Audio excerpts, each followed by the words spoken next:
Bismillahirrahmanirrahim. Assalamualaikum warahmatullahi wabarakatuh. Anak sekalian,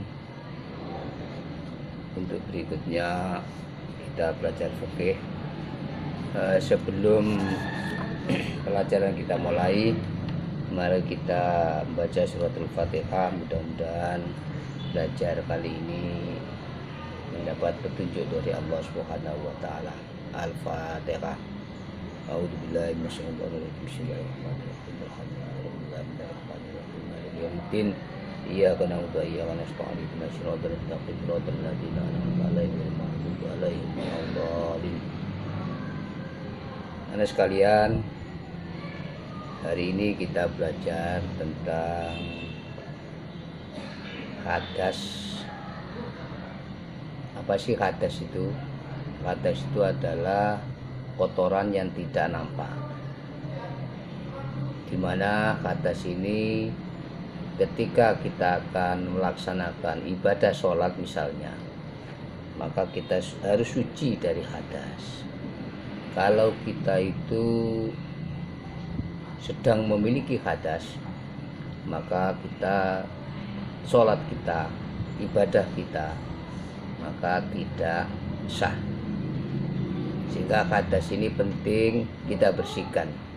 Bagian dari kewajiban kita ketika kita akan melaksanakan sholat, yaitu harus suci dari hadas. Namun untuk bisa melaksanakan itu tentunya kita harus tahu macam-macam hadas itu, karena hadas itu macamnya lebih dari satu. Yang pertama namanya hadas kecil. Hadas kecil.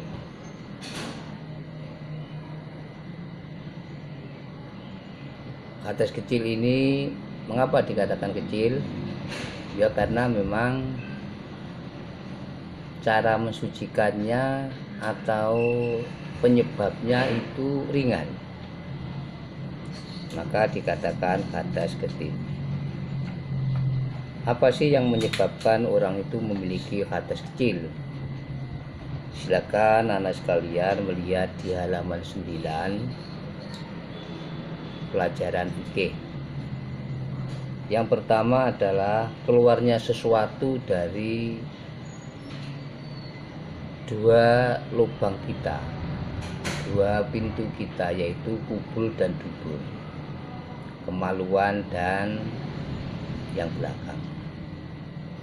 Ketika dua lubang itu mengeluarkan sesuatu, apa saja, baik itu berupa benda ataupun berupa angin, maka mengakibatkan orang itu hadas kecil. Yang kedua adalah menyentuh kemaluan. Artinya menyentuh kemaluan itu tangan epek-epek kita itu menyentuh kemaluan, baik kemaluannya sendiri ataupun kemaluan orang lain. Nah, ini juga dapat mengakibatkan hadas kecil. Yang ketiga, hilangnya akal. Hilangnya akal ini bisa terjadi karena gila, bisa terjadi karena tidur. Tidur itu juga mengakibatkan hilangnya akal. Maka orang yang sedang tidur, setelah tidur maka dia memiliki hadas kecil. Kemudian bersentuhan kulit laki-laki dan perempuan. Bersentuhan kulit laki-laki dan perempuan. Ya, ini juga dapat mengakibatkan hadas kecil. Tetapi kalau bersentuhannya itu terhalang oleh kain seperti baju, maka itu bukan dikatakan bersentuhan. Yang dimaksud bersentuhan adalah antara kulit dengan kulitnya. Aula masdumun nisaa. Kemudian bagaimana untuk menghilangkan hadas kecil ini? Hadas kecil itu bisa dihilangkan, bisa disucikan dengan cara kita melaksanakan wudhu. Dengan cara kita melaksanakan wudhu. Atau dengan cara lain, yaitu dilaksanakan dengan cara tayamum. Jadi dua cara inilah seseorang itu bisa menghilangkan hadas kecil. Kemudian sekalian, mungkin untuk pelaksanaan wudhu sampai semua sudah tiap hari kita laksanakan. Tetapi dalam wudhu itu ada hal-hal yang prinsip.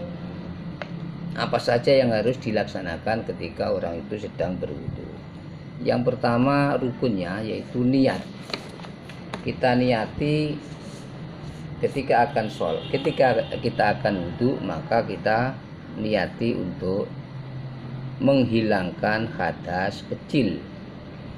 Nawaitul wudu'a li raf'il hadasil asghari fardulillahi ta'ala. Yang berikutnya adalah membasuh muka. Membasuh muka. Membasuh muka ini menjadi rukun wudhu yang nomor 5. Jadi muka kita itu harus dibasuh. Yang namanya muka adalah batas ini, batas tumbuhnya rambut. Nah ini ya, ini muka, dan itu harus dibasuh dengan air ataupun dengan debu. Kemudian mengusap sebagian kepala. Ini ada kalimat mengusap, ada kalimat membasuh. Kalau membasuh itu harus harus airnya itu mengalir. Tapi kalau mengusap, tangan kita basah, kita usapkan ke kepala. Nah, minimal yang dimanakan kepala adalah membasahi 3 helai rambut, baik yang rambut kepala. Kemudian membasuh kaki sampai membasuh kedua tangan sampai siku. Membasuh kedua tangan sampai siku. Ini juga bagian dari siku itu ini. Ya, siku itu ini. Basuh mulai ini sampai siku. Kemudian urutan yang berikutnya adalah mengusap kepala tadi. Urutan yang nomor 5 adalah membasuh kedua kaki sampai mata kaki. Dalam bahasa Jawanya mata kaki itu kemiren. Yang ke-6 tertib. Tertib itu artinya dalam melaksanakan wudhu harus berurutan. Kalau yang nomor 1 niat harus dinomorsatukan. Kemudian membasuh muka, membasuh tangan, mengusap kepala, dan membasuh kaki. Ini harus urut-urutan. Gak boleh di bolak-balik. Kaki didahulukan, kemudian tangan, itu gak boleh. Harus berurutan. Itu artinya tertib di dalam pelaksanaan. Itu anak sekalian yang dapat menghilangkan hadas kecil. Kemudian sekalian, yang tidak kalah pentingnya juga ada hadas besar. Ada hadas besar. Di mana hadas besar ini penyebabnya adalah 1. Hadas besar itu penyebabnya adalah 1, bersetubuh. Artinya hubungan suami istri. Yang kedua, keluar mani. Ya, baik itu disengaja ataupun tidak disengaja. Satu misal mimpi itu tidak ada orang yang sengaja mimpi, tapi dengan mimpi itu mengeluarkan mani, maka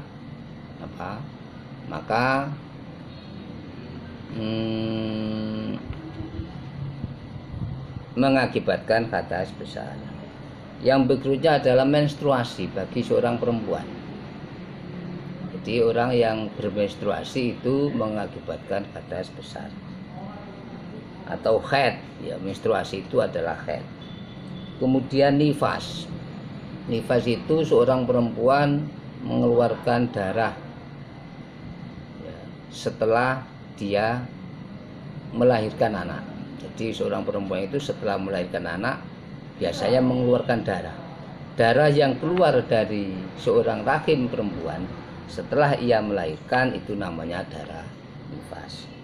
Kemudian ada lagi darah wilada atau mengeluarkan darah wilada.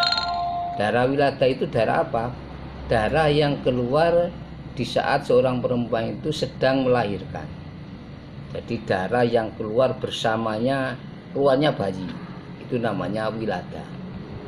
Ya, jadi ada wilada itu ada nifas, ada wilada, beda. Kalau nifas itu darah yang keluar setelah melahirkan, tetapi kalau wilada adalah darah yang keluar saat seorang perempuan itu melahirkan.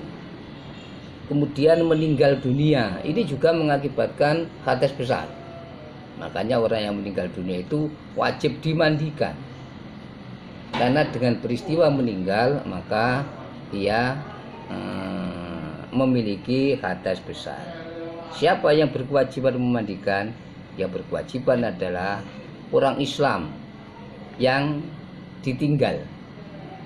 Jadi bukan yang mati, tapi orang Islam yang ditinggal kewajiban untuk memandikan. Namanya fardu kifayah. Nah, ini yang sekalian, cara-cara kita harus menghilangkan hadas. Saya ulangi bahwa hadas itu ada hadas besar, ada hadas kecil, atau ada hadas kecil, ada hadas besar. Kalau hadas kecil, cara menghilangkannya dilakukan dengan cara berwudu ataupun tayamum. Tetapi kalau hadas besar dilaksanakan dengan cara mandi junub. Mandi junub itu ya mandi mulai dari ujung rambut sampai ujung kaki harus terkena air semua. Harus terkena air. Ataupun dilaksanakan dengan tayamum juga bisa. Nah, ini cara-cara kita menghilangkan hadas besar. Kami kira itu anak sekalian pelajaran kali ini. Mudah-mudahan sekilas sedikit yang saya sampaikan menjadi pemahaman kita dan menjadi bekal kita untuk cara beragama kita, cara melaksanakan ibadah kita. Jangan lupa setiap kita akan melaksanakan ibadah sholat maka harus suci dari hadas kecil dan suci dari hadas besar. Dan kira itu mari kita tutup dengan bacaan hamdalah sama-sama. Alhamdulillahirabbil alamin. Billahi taufik wa hidayah. Assalamualaikum warahmatullahi wabarakatuh.